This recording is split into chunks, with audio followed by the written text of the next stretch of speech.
चलिए, आप सभी लोग का स्वागत है। आप सभी लोग जल्दी जल्दी जुड़िए और हम लोग अपनी बात शुरू करें। हम लोगों की जो बातें हैं इतिहास पे होनी है, तो इतिहास अथाह है ऐसा कहा जाता है भी, लेकिन हम लोगों को ये ध्यान देना है कि हमारा सिलेबस क्या है और सिलेबस के बाद सिलेबस के साथ ही साथ किस तरह के प्रश्न पूछे जाते हैं, इसका ध्यान रख के हम लोगों को अपना अध्ययन करना है। अपनी तैयारी इस स्तर की रखनी है कि एग्ज़ाम में कम से कम 85% प्रश्न को हम लोग कवर कर लें। 85 से 90% का टारगेट रखिए। 85 से 90 का टारगेट यहाँ रखना आवश्यक है, क्योंकि यहाँ की मेरिट थोड़ी सी ज़्यादा होती है और वो आपकी यूजीसी नेट वाली मेरिट तो 60-61 पे आके सिमट जाती है। गुड इवनिंग सभी को, अमरिंदर जी, प्रकाश चंदा जी, अमित। तो उम्मीद है कि आप लोग स्वस्थ होंगे और पूरी अपनी ऊर्जा के साथ पढ़ाई कर रहे होंगे। ठीक, तो मस्ती में रहिए और पढ़ते रहिए। मस्ती में तभी रह पाएंगे जब आप अपना कार्य करेंगे मन से, ईमानदारी से अपना कार्य जब तक आप नहीं करेंगे तब तक आप अपने अंतर मन से हर्षित नहीं रहेंगे, खुश नहीं रहेंगे। अंदर अगर आप अपना काम नहीं किए हैं तो अंदर से एक आत्मग्लानि का भाव आपके अंदर रहेगा। बाहर से आप कितना भी दिखाने का प्रयास करें, कितना भी दोस्तों के बीच एंजॉय के मूड में हो, लेकिन अंदर से एक बात निश्चित रूप से खटकती है कि आज पढ़ाई नहीं किए हैं। तो ऐसा न करिए, 2-4 घंटा पढ़ लीजिए उसके बाद, क्योंकि तब मस्ती करने में भी आनंद आएगा। तो हम लोग शुरू करें। तो क्या चंद्रगुप्त तक की बातें हो गई थी, चंद्रगुप्त विक्रमादित्य की बात हो गई थी। तो चंद्रगुप्त विक्रमादित्य में जो चीज़ें हम लोगों ने देखी थी, उसके बाद इनके जो पुत्र हैं कुमारगुप्त, उनकी बात की जाए। कुमारगुप्त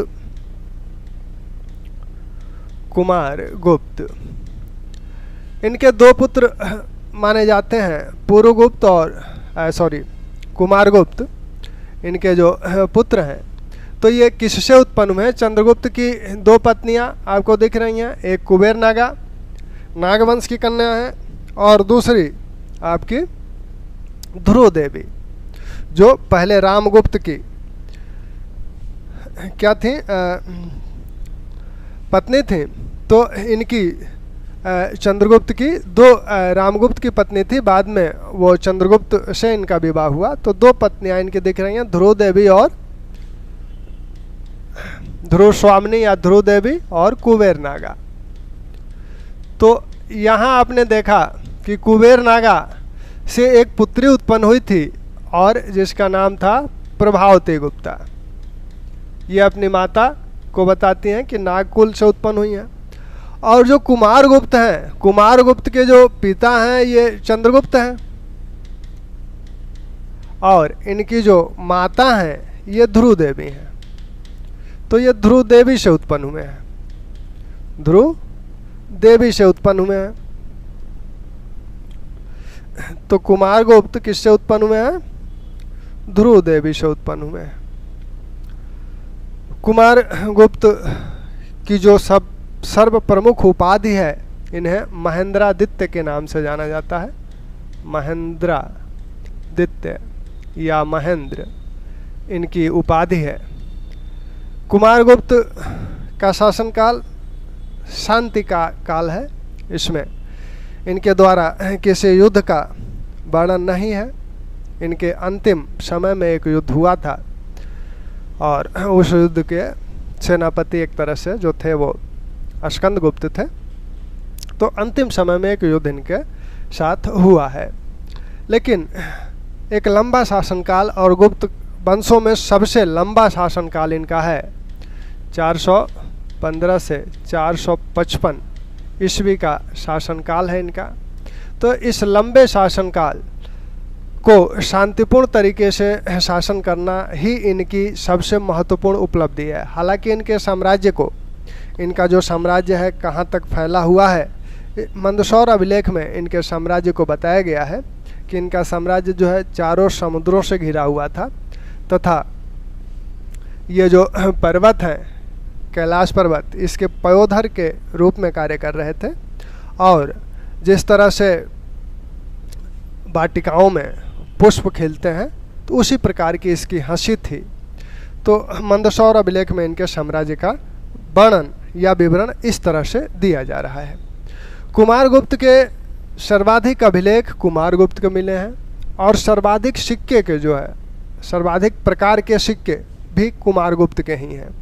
तो कुमारगुप्त के अब तक लगभग 18 अभिलेख मिल चुके हैं, 18 अभिलेख इनके हैं, और लगभग 14-15 प्रकार के इनके सिक्के हैं, 14-15 प्रकार के सिक्के हैं।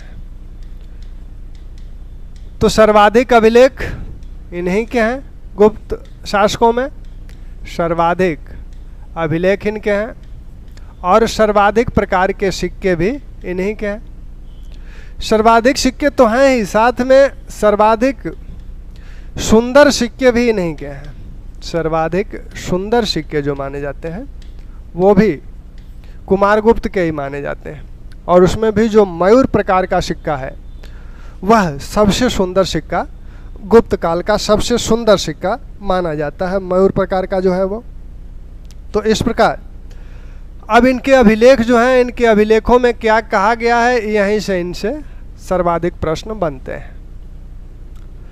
एक तो इनकी उपाधियां हैं, तो उपाधियां पहले अगर देख ली जाए तो इनकी जो उपाधियां हैं, जो विभिन्न अभिलेखों और सिक्कों में इनके जो उपाधियां दी गई हैं, तो इनकी एक सबसे महत्वपूर्ण उपाधि महेंद्र,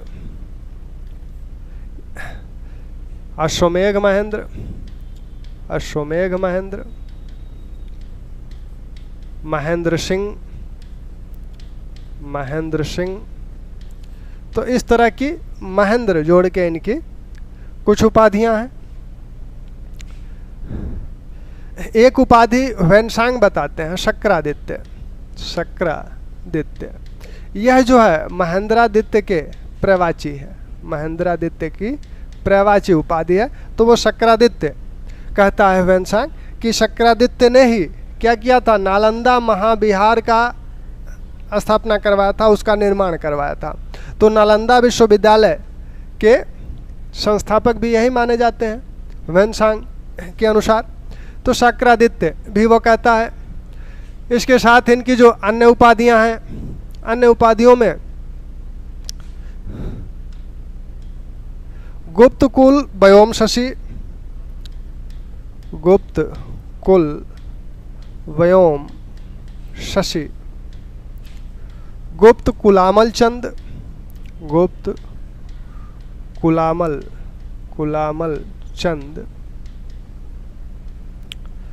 ये इनके सिक्कों पर इनकी उपाधियां हैं, गुप्त कुल व्योम शशि और गुप्त कुलामल चंद। प्रत्येक इनके सिक्कों पर इनकी उपाधि है। व्याघ्र, बल, पराक्रम, इनके सिक्कों पर इनकी उपाधि है। तो ये इनकी कुछ महत्वपूर्ण उपाधियां हैं जो महेंद्र वर्मन कुमारगुप्त महेंद्रादित्य की ये या कुमारगुप्त की उपाधियां हैं। इन्हें आप कुमारगुप्त प्रथम भी कहें, क्योंकि कुमारगुप्त और भी आएंगे गुप्त काल में, तो इन्हें आप कुमारगुप्त प्रथम भी कहें साथ साथ। कुमारगुप्त के जो अभिलेख हैं, इन अभिलेखों से इनके विषय में ढेर सारी चीज़ें पता लगती हैं।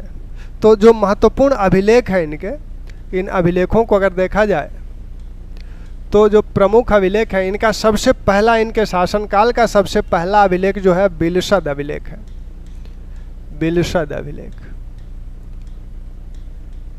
यह अभिलेख जो है, इस पर इनके शासनकाल की का पहला अभिलेख है, और इस पर 96 गुप्त संवत अंकित है। 96 गुप्त संवत अंकित है। तो 96 गुप्त संपत्ति का अर्थ क्या होगा, ईस्वी में आप निकालेंगे तो इसमें आप 319 जोड़ देंगे तो ये आपका कितना आएगा, 415 ईस्वी ये आएगा।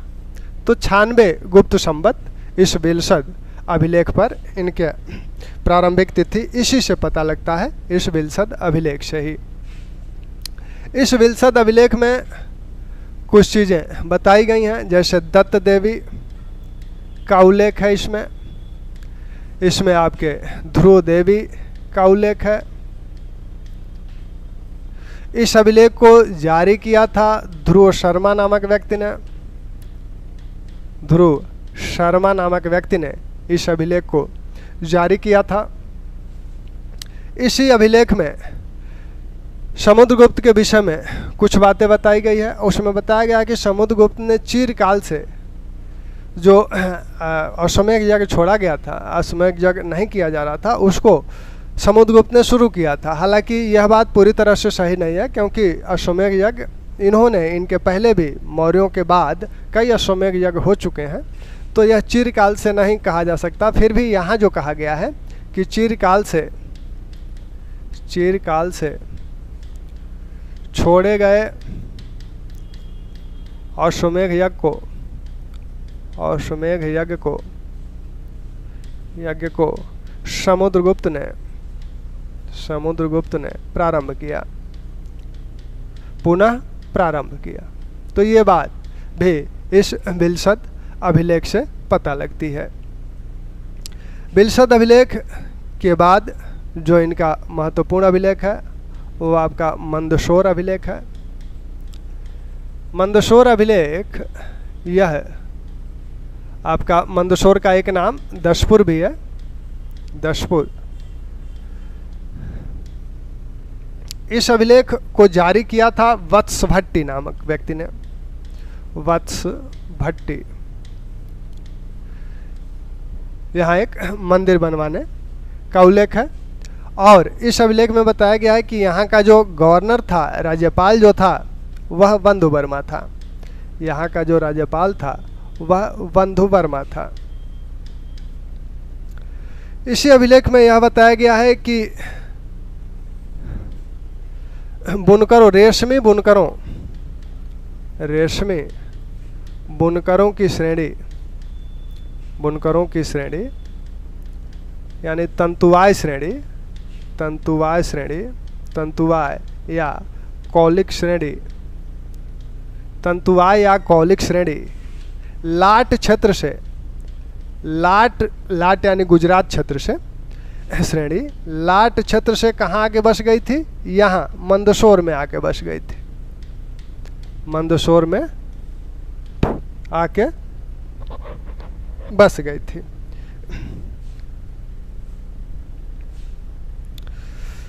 मेरा सहयोग हमेशा आप लोगों के साथ। तो यहाँ जो है लाट यानी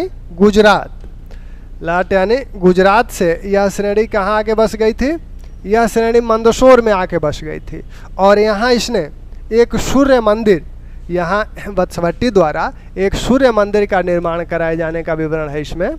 तो इस श्रेणी ने क्या किया था, इस सूर्य मंदिर के लिए दान दिया था। तो इस श्रेणी में ये बार बार पूछा जाता है आपसे कि तंतुवाय श्रेणी का उल्लेख किस अभिलेख में हुआ है। तो तंतुवाय श्रेणी का उल्लेख आपका मंदसौर अभिलेख, कुमारगुप्त के मंदसौर अभिलेख में हुआ है। और यहाँ पर राज्यपाल उस समय बंधु वर्मा थे। इसको जारी किया था वत्सभट्टी ने। इसे काव्य बोला गया है और काव्य में भी इसे काव्य की एक श्रेणी पूर्वा बोला गया है, पूर्वा काव्य इसे बोला गया है। यह भी एक क्या है, प्रशस्ति है। यह भी एक प्रशस्ति है। प्रशस्ति मतलब जैसे कि आपने प्रयाग प्रशस्ति देखी थी, तो यह भी एक प्रशस्ति है। प्रशस्ति का मतलब है कि उसमें जिसके लिए जारी की जाती है उसमें उसकी प्रशंसा की जाती है। प्रशस्ति प्रशंसा के रूप में जारी की जाती है। तो यह भी एक प्रशस्ति ही है। जैसे प्रयाग प्रशस्ति थी वैसे ही ये भी एक प्रशस्ति है। यह भी काव्य में ही, इसे भी काव्य कहा गया है। इसमें 44 श्लोक हैं और उसमें आपके 33 श्लोक थे प्रयाग प्रशस्ति में। प्रयाग प्रशस्ति, यहाँ प्रशस्ति में एक थोड़ा सा और बात ध्यान रखिएगा, संभवतः उसकी चर्चा हुई थी कि नहीं हुई थी। जो प्रयाग प्रशस्ति है और जो लौह स्तंभ लेख है चंद्रगुप्त का, तो प्रयाग प्रशस्ति में शासक जीवित है ऐसा माना जाता है कि मतलब उनके जीवन काल में यह प्रशस्ति जारी की गई थी। और जो लौह स्तंभ चंद्रगुप्त विक्रमादित्य का है वह तब जारी किया गया था जब चंद्रगुप्त विक्रमादित्य राजा नहीं थे। ठीक, तो इस अंतर को ध्यान रखिएगा। यहाँ ये राजा हैं तभी ये जारी की गई है, तो यह भी इनके राजा रहते हुए ही जारी की गई है। तो इस प्रशस्ति के विषय में जो चीज़ें जानना बहुत आवश्यक है वो है आपका कि यह दशपुर या मंदसौर अभिलेख है। सूर्य मंदिर के निर्माण से संबंधित के निर्माण के संदर्भ में इस लेख को लिखा गया था। और वहाँ के राज्यपाल कौन थे? बंधु वर्मा थे। और इसमें बताया गया था कि एक रेशमी बुनकरों की श्रेणी, रेशमी वस्त्र बुनकरों की एक श्रेणी जो है वो लाट प्रदेश में पहले रहती थी गुजरात में, वहाँ से वो मंदसौर चली आई थी। अब ये लाट से मंदसौर क्यों आई थी, इस विषय में जब हम लोग इसके गुप्त काल के आर्थिक स्थिति पे आएंगे तो वहाँ थोड़ी सी बात करेंगे कि इतिहासकारों का क्या मत है, क्यों आई थी यहाँ, शायद व्यापार इनका कम हो गया था इसलिए आई थी, तो उसकी बात वहाँ की जाएगी। अभी ये देखा जाए कि रेशमी बुनकरों की श्रेणी है वह लाट क्षेत्र से मंदसौर में आ गई है। और मंदसौर में आके क्या कर रही है, वो इस सूर्य मंदिर को दान दे रही है। इस सूर्य मंदिर को वह दान दे रही है। ठीक, तो मंदसौर अभिलेख को आप, अच्छा, इस मंदसौर अभिलेख की एक बात और बहुत महत्वपूर्ण है, और वो बात कौन सी महत्वपूर्ण है कि यही एक अभिलेख है कुमारगुप्त का या गुप्त वंशों का जिसमें मालव संवत में तिथि दी गई है। मालव संवत में तिथि बताई गई है और 529 मालव संवत में यह तिथि बताई गई है। तो 529 मालव संवत का मतलब कितना हो गया, 529 में से आप 57 को क्या करेंगे, घटाएंगे तो आपको ईस्वी में वो चीज़ मिल जाएगी। तो 529 में से 57 घटा लीजिएगा तो देखिएगा कितना आ रहा है।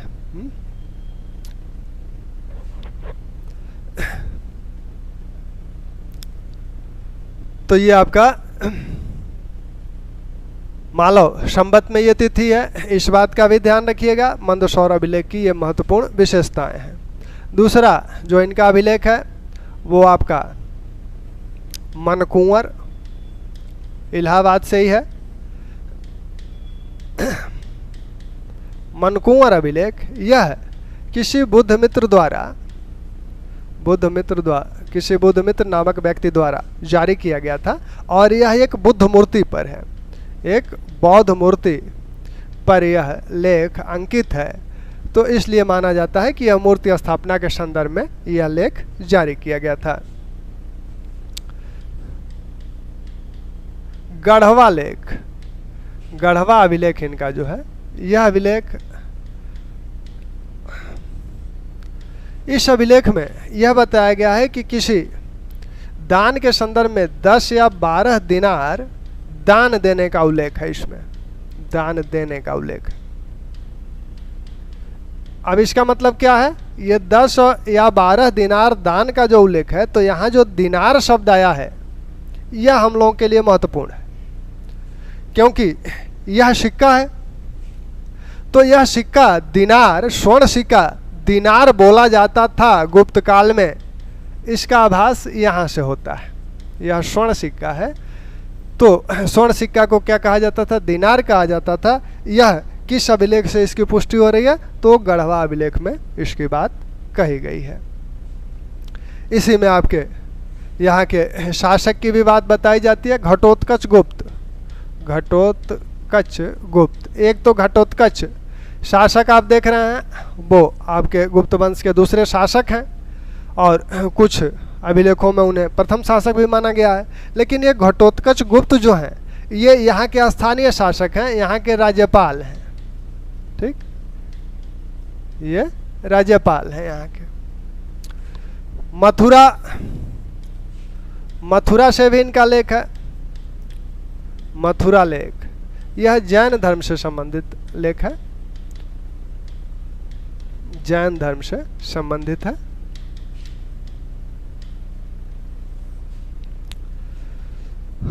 फिर इनका एक लेख करमदंडा, करमदंडा अभिलेख, ये करमदंडा अभिलेख आपके फैजाबाद से है। तो यह कहाँ से है? फैजाबाद से। और इसी अभिलेख में इनके एक कुमारगुप्त के एक कुमारामात्य, एक पदाधिकारी कुमारामात्य का उल्लेख हुआ है, और ये पृथ्वीसेन द्वारा जारी किया गया है, पृथ्वीसेन द्वारा जारी किया गया है। यह शिव मंदिर के संदर्भ में यह अभिलेख जारी किया गया है। तो शिव मंदिर के संदर्भ में यह अभिलेख जारी किया गया है, करमदंडा अभिलेख। और यहाँ जो है, हालांकि अयोध्या फैजाबाद से जुड़ा हुआ है, तो अयोध्या के ब्राह्मणों का भी इसमें उल्लेख हुआ है, अयोध्या के ब्राह्मणों का भी इसमें उल्लेख हुआ है। ठीक, तो अयोध्या के ब्राह्मणों का भी फैजाबाद में करमदंडा अभिलेख में उल्लेख हुआ है। साथ में एक बात और, इसमें कहा गया है कि पृथ्वीसेन का जो पिता था शिखर स्वामी, वह चंद्रगुप्त द्वितीय का कुमारामात्य था। तो गुप्त प्रशासन के संदर्भ में यहाँ से एक चीज मिलती है कि इसका जो पिता था शिखर स्वामी, यह क्या था? यह शिखर स्वामी जो था, यह चंद्रगुप्त द्वितीय का कुमारामात्य था, चंद्रगुप्त द्वितीय का कुमारामात्य था, यानी अधिकारी था। और यह किसके कुमारामात्य हैं? यह आपके ये कुमारगुप्त के कुमारामात्य हैं, कुमारगुप्त के कुमारामात्य हैं। तो यहाँ से क्या देख रहे हैं कि यह जो पद थे, बड़े बड़े पद गुप्त वंश में आनुवांशिक हो गए थे, पिता भी उसी पद पे है, पुत्र भी उसी पद पे है। तो यहाँ गुप्त प्रशासन में जो आनुवांशिक चीज़ देखने को मिलती है, उसका एक अच्छा उदाहरण करमदंडा से, उसका एक अच्छा साक्ष्य करमदंडा अभिलेख से मिल जाता है। ठीक, इनके जो अभिलेख हैं सांची से 18 अभिलेख हैं, तो इसलिए घबराइए नहीं, 18 की बात नहीं होगी। जो महत्वपूर्ण है, जिनको जानना जरूरी है, तो उन्हीं को। सांची जो अभिलेख है, यह अभिलेख आपके सांची बौद्ध धर्म से संबंधित रही है, तो यह बौद्ध धर्म से संबंधित ही अभिलेख होगा। तो यहाँ पर जो है हरिस्वामिन नामक व्यक्ति ने आर्य संघ को, हरिस्वामिन नामक व्यक्ति ने आर्य संघ को, वहाँ के जो बौद्ध संघ था, उसको दान दिया था, उसका उल्लेख इसमें किया गया है सांची अभिलेख में। अच्छा, कलर नहीं दिख रहा है?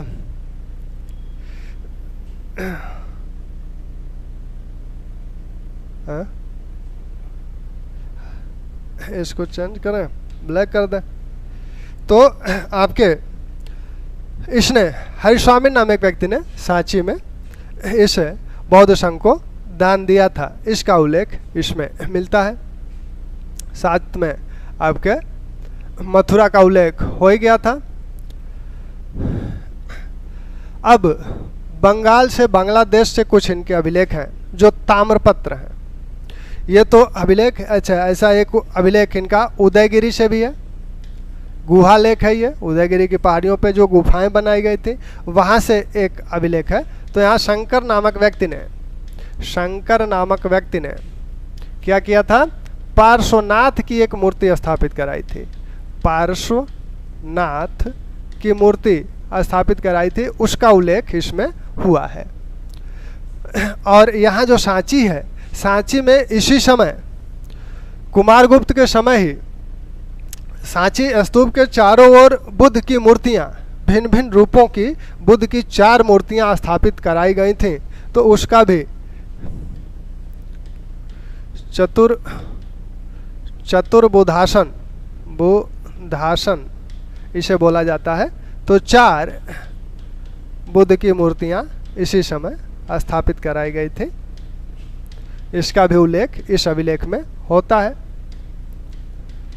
ये 4 रूपों में उनकी मूर्तियां स्थापित कराई गई थी। यहाँ से आपके पार्श्वनाथ की मूर्ति किसने स्थापित कराई थी? शंकर नामक व्यक्ति ने। यहाँ हरिस्वामी नामक व्यक्ति ने कराई है। अब इनके कुछ ताम्रपत्र लेख मिलते हैं। ताम्रपत्र लेख, जो ताम्रपत्र लेख हैं ये बांग्लादेश से हैं और बड़े ही महत्वपूर्ण लेख हैं। धनदह, धनदह, दामोदरपुर, दामोदरपुर और वैग्राम, वैग्राम, ये 3 अभिलेख जो हैं इनके ताम्रपत्र पे हैं और बांग्लादेश से मिले हैं। हालांकि दामोदर से ढेर सारे अभिलेख मिले हैं, लेकिन जो तीसरा लगभग 6 ताम्रपत्र मिले हैं, लेकिन तीसरे में कुछ हम लोगों के काम की बातें उसमें है। यहाँ तक ठीक है? Arun Dubey ji good evening. यहाँ तक सब ठीक ठाक चल रहा है?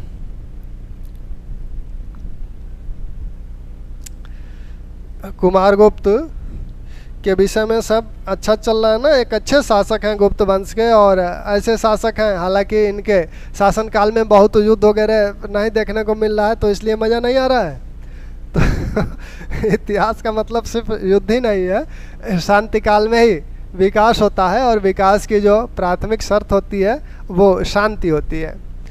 तो इसमें जो है कुमारगुप्त को हम लोगों ने इनके जो ताम्रपत्र लेख हैं वो बांग्लादेश से मिले हैं, और ये अधिकांशतः जो है लेख बांग्लादेश से हैं।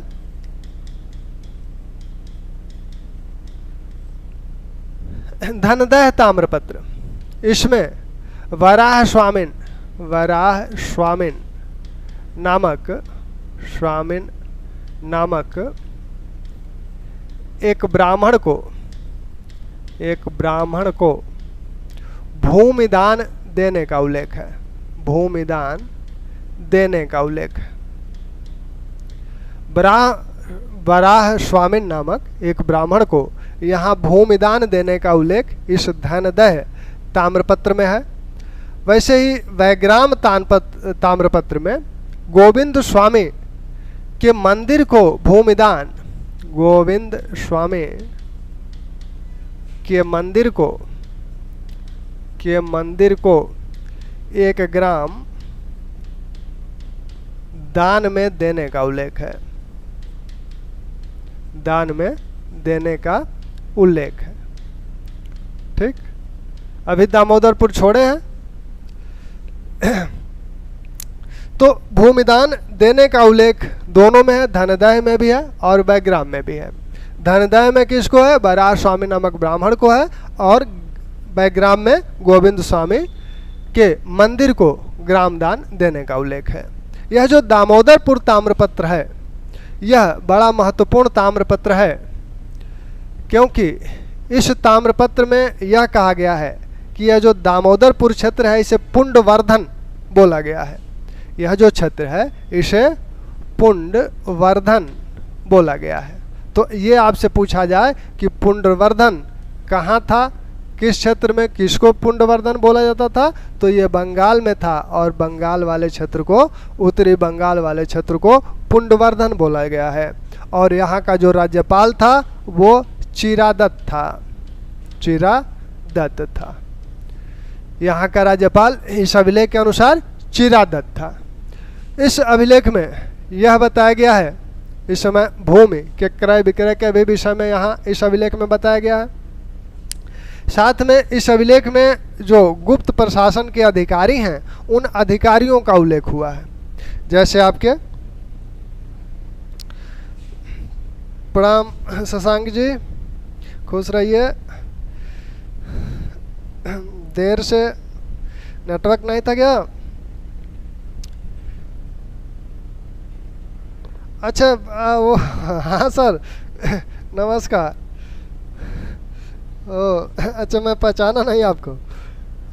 तो चिरादत्त यहाँ के राज्यपाल हैं, पुंडवर्धन जो भुक्ति है। यहाँ प्रांतों को जो बोला जा रहा है गुप्त काल में, पुण्यवर्धन भुक्ति से बोला गया है।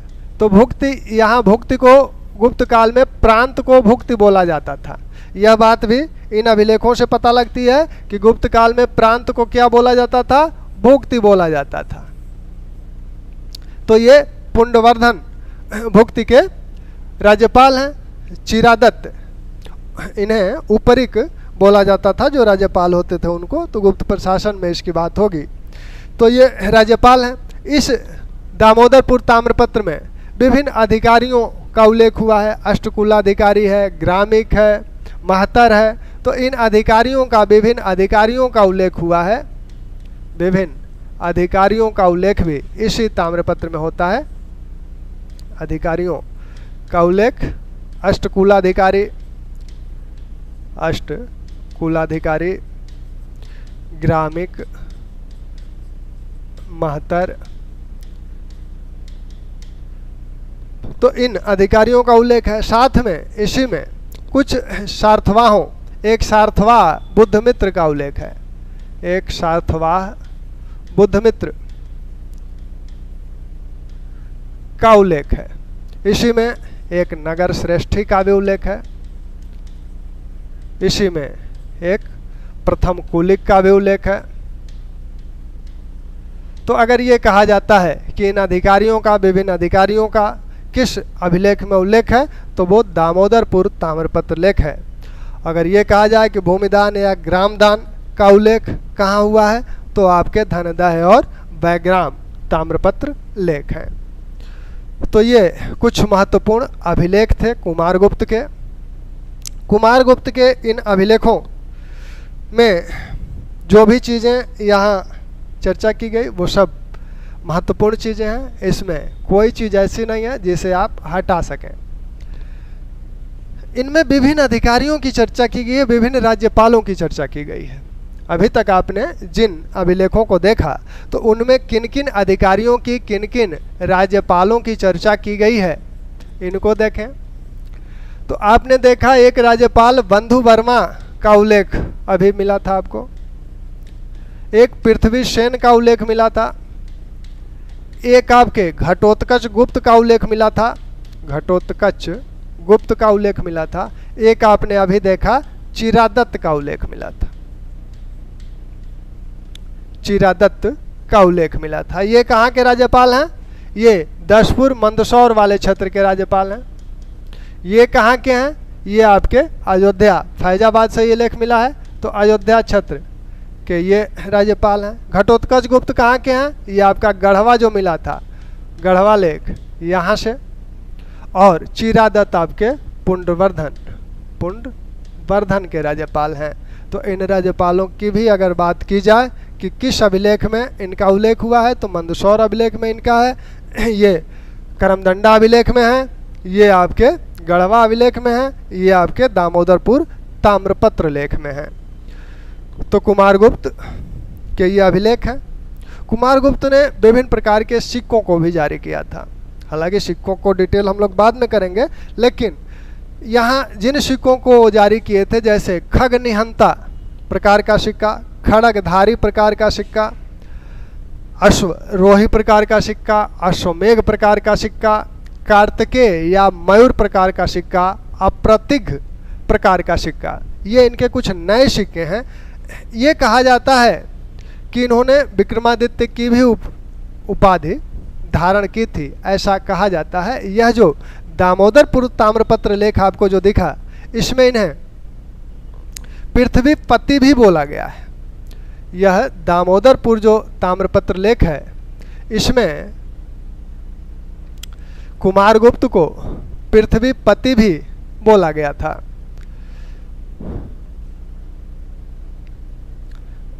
दामोदरपुर जो ताम्र लेख है, इसमें उन्हें पृथ्वीपति भी बोला गया है। तो इस तरह की बात अगर कहीं आपके सामने आए कि पृथ्वीपति निम्न में से किसे बोला गया है, तो वो गुप्त शासक कुमारगुप्त प्रथम है। अब इन अभिलेखों के बाद हमने कहा कि सिक्के, इनके कई नए प्रकार के सिक्के हैं, जैसे खड़गधारी। खड़गधारी प्रकार के सिक्के, हाथ में खड़ग लिए हुए इनके सिक्के हैं। और आपके एक सिक्का ये है। दूसरा खग निहंता, खग निहंता, निहंता प्रकार का सिक्का। खग मतलब आपके गैंडा होता है, तो गैंडा को मारते हुए इन्हें दिखाया गया है, गैंडा। तो इस आधार पर कुछ लोग कहते हैं कि इन्होंने संभवतः असम की भी विजय की थी। असम तो आप देख रहे हैं पहले से ही मौर्य साम्राज्य में है। चंद्रगुप्त ने जिन पूर्वी तटों सीमांत क्षेत्रों की जो बात की थी, तो वहाँ डवाक और कामरूप दो चीज़ें दिखी थी, दो क्षेत्र दिखे थे। तो खग निहंता प्रकार के सिक्के भी संभवतः उस क्षेत्र के लिए इन्होंने इस प्रकार के सिक्के जारी किए होंगे। इनका सबसे महत्वपूर्ण जो सिक्का है वो कार्तिकेय प्रकार का सिक्का बोला जाता है। कार्तिकेय प्रकार का सिक्का, इसी को मयूर प्रकार का सिक्का भी बोला जाता है। अभी तक आप लोगों ने देखा कि जो गुप्त वंश में गरुड़ को बहुत प्राथमिकता दी जा रही है, यहाँ पर इनके काल में मयूर को प्राथमिकता दी जा रही है। तो अगर ये कहा जाए कि मयूर को किसके काल में प्राथमिकता दी जा रही है, तो वो कुमारगुप्त है। तो यहाँ इन्होंने मयूर प्रकार के या कार्तिकेय प्रकार के सिक्का जो जारी किया, इसमें एक मयूर को दाना खिलाते हुए सम्राट को दिखाया जा रहा है और पृष्ठभाग पर मयूर पर आसीन कार्तिकेय बने हुए हैं। ठीक, एक सिक्का इनका अप्रतिघ नाम का है। अश्वमेघ प्रकार का भी इनका सिक्का है। अश्वमेघ यज्ञ भी इन्होंने किया था। समुद्रगुप्त ने किया था, चंद्रगुप्त ने नहीं किया था, इन्होंने किया है। तो अश्वमेघ प्रकार, अश्वमेघ महेंद्र, इनकी इस सिक्के पर जो उपाधि अंकित है वो अश्वमेघ महेंद्र की है। अश्वमेघ महेंद्र की, अश्वमेघ महेंद्र की। इनके एक सिक्के पर, कुछ सिक्के ऐसे हैं जिन पर राजा, एक वृद्ध राजा को दिखाया जा रहा है और साथ में एक छोटी उम्र की ब्याहिता को दिखाया गया है। यानी इनकी पत्नी के रूप में जिसे दिखाया गया है वो इनसे बहुत ही छोटी उम्र की हैं। तो एक तरह से यह वृद्ध विवाह का भी यह साक्ष्य माना जाता है। तो इस प्रकार के सिक्के भी इनके कुमारगुप्त के दिखते हैं। तो कुमारगुप्त के ये जो सिक्के हैं, कुछ इनके विशिष्ट सिक्के हैं ये।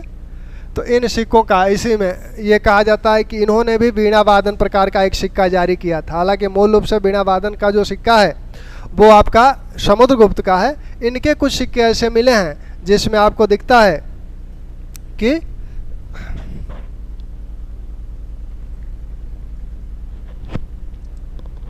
इसमें जो दिखता है कि राजा वीणा वादन कर रहा है और सामने रानी सुन रही है। तो ये आपके कुमारगुप्त के। अच्छा, इनके सिक्के कहाँ कहाँ से मिले हैं? बहुत बड़ी संख्या में इनके सिक्के सतारा से मिले हैं, महाराष्ट्र से। इनके सिक्के बयाना से मिले हैं। बयाना सबसे बड़ी जो निधि गुप्तों की सिक्कों की है वो आपके राजस्थान के बयाना से मिलती है। तो वहाँ से भी 623 या 25 सिक्के इनके मिले हैं। सतारा से भी इनके बहुत बड़ी संख्या में सिक्के मिलते हैं। 1000 से ऊपर सिक्के इनके सतारा से मिलते हैं। हालांकि उस क्षेत्र पर अधिकार इनका नहीं माना जाता है। इतिहासकारों का मत है कि ये सिक्के वहाँ अधिकार की पुष्टि नहीं करते हैं, क्योंकि अन्य कोई प्रमाण से वहाँ उस क्षेत्र पर अधिकार की पुष्टि नहीं होती है। तो ये आपके, अब इनके अंतिम काल में क्या हुआ कि अंतिम काल में एक पुष्यमित्र नामक जाति थी, उसने आक्रमण किया। तो पुष्यमित्र जाति का उल्लेख विष्णु पुराण में भी हुआ है और उसे बताया गया है कि यह नर्मदा नदी तट के मेकल क्षेत्र में रहती थी। तो संभवतः उसी जाति ने यह आक्रमण किया था और यह बहुत ही भयंकर आक्रमण था।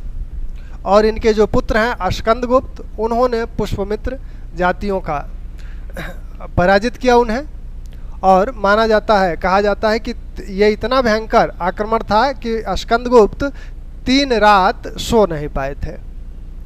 बाद में उन्होंने इनको पराजित किया और इसका उल्लेख अस्कंदगुप्त के भीतरी लेख में है। उसमें बताया गया है कि इस जाति ने क्या किया था कि वंश लक्ष्मी को चंचल कर दिया था। यानी वंशलक्ष्मी इनके हाथ से इतना भयंकर आक्रमण था कि वंशलक्ष्मी इनके हाथ से निकल रही थी, यानी राज्य इनके हाथ से निकल रहा था, ऐसा कहा गया है। तो वंशलक्ष्मी चंचल हो गई थी, इन्होंने पराजित किया और फिर उसी तरह से अपनी माँ से आकर मिले जिस तरह से कृष्ण अपनी माँ से आकर शत्रुओं को विनाश करने के पश्चात कृष्ण अपनी माँ से आकर मिले थे। लेकिन इनकी माँ उस समय विधवा हो चुकी थी, यानी कुमारगुप्त का निधन हो चुका था। यह खबर सुनने के पहले ही कुमारगुप्त का निधन हो चुका था। तो ये कुमारगुप्त के संदर्भ में कुछ बातें थीं। शेष जो इनके संदर्भ की कुछ बातें होंगी। एक अभिलेख बड़ा महत्वपूर्ण है, वो मिस कर रहा था। तुमैन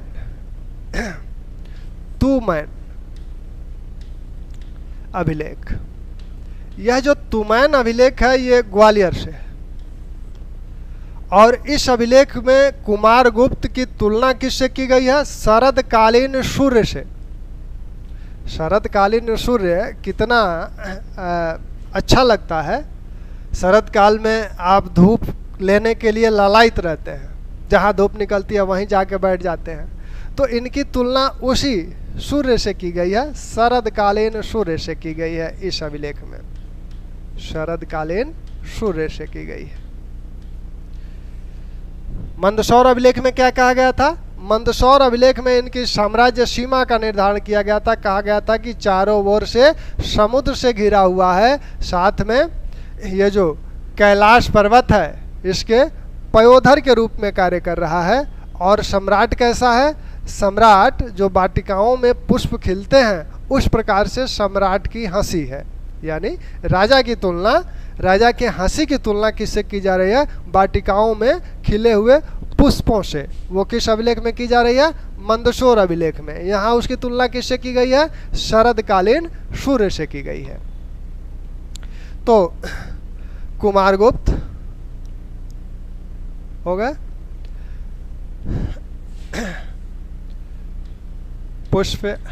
पुष्य मित्र जाति का आक्रमण कब हुआ था? आक्रमण इसके कार्यकाल के अंत में हुआ था।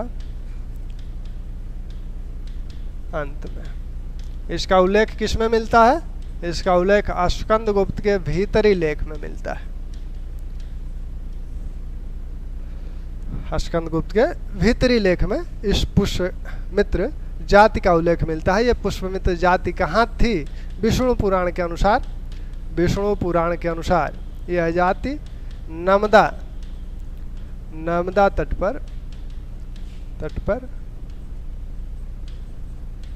पर मेकल क्षेत्र में रहते थे। तो कुमारगुप्त से जो भी प्रश्न होंगे इसी दायरे में होंगे। अब इनके जो उत्तराधिकारी हैं उनका नाम है स्कंदगुप्त। स्कंदगुप्त, उनकी जो उपाधि है उसे क्रमादित्य भी बोला जाता है। स्कंदगुप्त क्रमादित्य, स्कंदगुप्त क्रमादित्य ये माना जाता है कि महेंद्र जो कुमारगुप्त हैं या महेंद्रादित्य हैं, इनके बाद जो शासक बना, कुछ इतिहासकारों का मानना है कि पुरुगुप्त बने और फिर जो है स्कंदगुप्त बने, लेकिन ऐसा नहीं है। पहले कुमारगुप्त के बाद जो उत्तराधिकारी हैं वो स्कंदगुप्त हैं। स्कंदगुप्त के बाद आपको पुरुगुप्त मिलेंगे। स्कंदगुप्त का शासनकाल, स्कंदगुप्त का जो शासनकाल है वह 455 से, स्कंदगुप्त का शासनकाल 455 से 467 ईस्वी। इनकी उपाधि, महत्वपूर्ण उपाधि है क्रमादित्य। इनकी अन्य उपाधियां भी है, शक्रोपम, शकराध्य भी इनकी उपाधि है। ये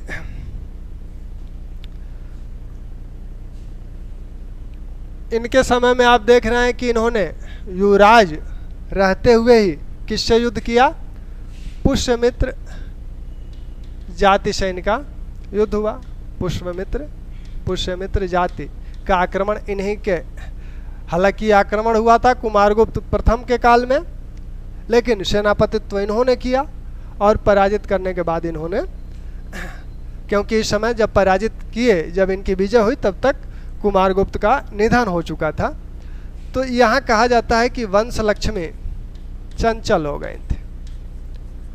वंश लक्ष्मी चंचल हो जाने का कुछ लोग अर्थ ये लगाते हैं कि संभवतः पुरुगुप्त से इनका युद्ध हुआ था और पुरुगुप्त ने अधिकार कर लिया था, इसलिए कहा गया है कि वंश लक्ष्मी चंचल हो गई थी। वंश लक्ष्मी चंचल होने का ये मतलब नहीं है।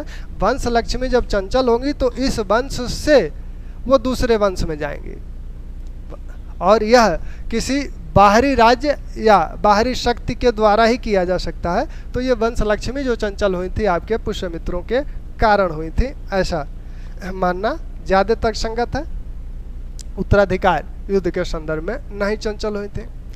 तो इनके जो महत्वपूर्ण लेख हैं, हालांकि यहाँ लेखों की इनकी बात इसलिए नहीं करेंगे क्योंकि अभी आप कुमारगुप्त के इतने सारे लेख देखे और यहाँ इनके लेखों को देखेंगे तो फिर कन्फ्यूजन बढ़ेगा। तो पहले एक दिन में उनको देख लीजिए। इनके कुछ युद्धों की बात कर लेते हैं। 2 युद्ध इनके, एक युद्ध तो पुष्यमित्र वाली हो ही गई। इन्हीं के काल में सबसे पहले हूणों का आक्रमण होता है। इन्हीं के काल में भारत पर सबसे पहले हूणों का आक्रमण होता है। और आपने कुषाणों के समय देखा था कि यूची जाति को चीन के उत्तर से, नागसिया से उत्तर से कांगसू और नागसिया से खदेड़ने वाले कौन थे? हूण थे। तो ये जो हूण जात थी ये भी पीछे पीछे कुषाणों के लगी हुई है, और इस समय आकर उसने पहली बार भारत पे आक्रमण किया स्कंदगुप्त के काल में। हूणों की 2 शाखाएं हो गई। एक शाखा पश्चिम की ओर निकल गई और वो रोम साम्राज्य का विनाश कर दी, विध्वंस कर दी रोम साम्राज्य का। और एक शाखा आपके यहाँ सैसानी, जो ईरान के सैसानी शासक हैं, इनके साथ संघर्ष की, इनको पराजित करके फिर आक्सस नदी क्षेत्र में आकर बस गई। यही आक्सस नदी वाली नदी तट पे जो ये हूणों की शाखा बसी, यही भारत में आक्रमण की। इसी को आगे चल के श्वेतहूण भी बोला जाएगा। तो ये शाखा सबसे पहले आक्रमण की, और माना जाता है कि इस शाखा का जो नेता था खुशनेवाज था। यानी स्कंदगुप्त के समय हूणों ने जिसके नेतृत्व में आक्रमण किया वह खुशनेवाज के नेतृत्व में आक्रमण किया। और इस हूण आक्रमण का उल्लेख दोनों इनके अभिलेखों में हुआ है। भीतरी अभिलेख में भी हुआ है और आपके जूनागढ़ अभिलेख में भी हुआ है। इनके जो भीतरी अभिलेख है इसमें 2 आक्रमणों का उल्लेख होता है, एक पुष्यमित्र जाति का और साथ में हूणों का। और जो जूनागढ़ अभिलेख है उसमें सिर्फ हूणों का उल्लेख हुआ है। तो इन हूणों के अभिलेख, हूणों के आक्रमण के विषय में जो बात कही जा रही है कि इस हूणों से जो युद्ध हुआ था इनका, स्कंदगुप्त का, उस युद्ध में गंगध्वनि, उसका जब विवरण दिया गया युद्ध का तो उसमें गंगध्वनि कहा गया कि गंगध्वनि उत्पन्न हो रही थी। गंगध्वनि उत्पन्न होने का मतलब यह है कि यह गंगा नदी बह रही होंगी तो उनके जो पानी का कलरव है उस तरह की ध्वनि सुनाई दे रही होगी। ऐसा एक सामान्य अर्थ इसका लगाया जा सकता है, लेकिन यह अर्थ नहीं है। यह युद्ध गंगा नदी घाटी में नहीं हुआ था। कुछ इतिहासकारों ने कल्हड़ की राज तरंगड़ी से इस तरह की उपमाएं खोजी हैं कि उसमें युद्ध के विषय में गंगध्वनि उत्पन्न होने की बात कही जा रही है। उसमें ये बताया गया है कि लकड़ियों के टूटने से चट-चट की जो आवाज़ हो रही थी वह ऐसे मालूम पड़ रही थी जैसे खौलती हुई गंगा पहाड़ से नीचे उतर रही है। तो इस जो युद्ध की भीषणता है उसकी उपमा इस ध्वनि से दी जा रही है। यानी यहाँ यह जो गंगध्वनि है ये आकाश गंगा की ध्वनि है, यहाँ की गंगा की ध्वनि नहीं है। ये आकाश गंगा की, यानी तीरों के टकराहट से जो ध्वनि उत्पन्न हो रही थी वो कुछ इस तरह की ध्वनि थी। तो यह युद्ध की भीषणता को दर्शाने का साहित्य में एक तरीका होता है, तो उसी तरीके का प्रयोग यहाँ गंग ध्वनि के रूप में किया गया है। इसका ये मतलब नहीं है कि यह युद्ध गंगा घाटी में हुआ था। ये युद्ध उत्तर पश्चिम क्षेत्र में ही कहीं हुआ होगा, ऐसा माना जाता है। इस क्षेत्र का रक्षक, अब इस क्षेत्र में क्या हुआ, कई दिनों रात जो है परेशान रहे स्कंदगुप्त कि इस पश्चिमी क्षेत्र का रक्षक किसे नियुक्त किया जाए। तो प्रणदत्त को उन्होंने अपना राज्यपाल बनाया इस क्षेत्र का। जिस तरह से जो है इस क्षेत्र पश्चिमी दिशा का राज्यपाल किसे बनाया इन्होंने, प्रणदत्त को बनाया। और इन्हीं के समय क्या हुआ था, सुदर्शन झील फिर एक बार टूट गई। बाढ़ के कारण सुदर्शन झील फिर एक बार टूटी। सुदर्शन झील एक बार और टूट चुकी है, आपने देखा था रुद्रदामन के समय, तो उसने उसका पुनर्निर्माण करवाया था। फिर इस समय भी सुदर्शन झील का पुनर्निर्माण कराया जा रहा है, जूनागढ़ में इसका उल्लेख है। तो ये प्रणदत्त के जो पुत्र हैं चक्रपालित, उन्हें यहाँ का गवर्नर बनाया गया, यहाँ का जो नगर प्रमुख बनाया गया, और उसने इस झील का पुनर्निर्माण करवाया चक्रपालित ने। तो इसका इनके काल में दूसरी बार सुदर्शन झील का पुनर्निर्माण किया गया। तो ये आपके स्कंदगुप्त की कुछ बातें हैं। स्कंदगुप्त ने भी विभिन्न प्रकार के सिक्के जारी किए थे।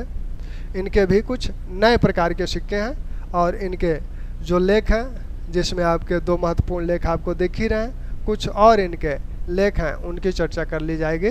फिर जो इनके बाद के शासक हैं, इनके बाद के शासकों की कहानी 2-2, 4-4 लाइन में है।